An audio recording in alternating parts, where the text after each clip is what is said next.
There's nothing like fresh paint on a door, or any body panel for that matter, but the doors are done. They're in paint. They look great.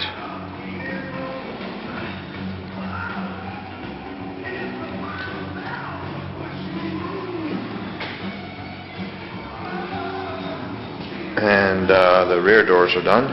Ambulance doors here. And then he pulled these obviously forward and he brought in the hood. And he jammed the hood again. When we say jamming, we're meaning that we're painting like a door jamb.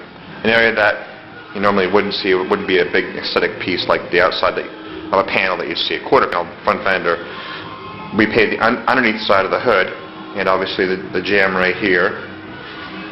But what he'll do is come back in and inversely tape this whole thing over, and then paint the business side, the side that you see all the time.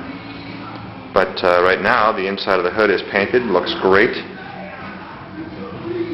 So the painting process goes along quite nicely.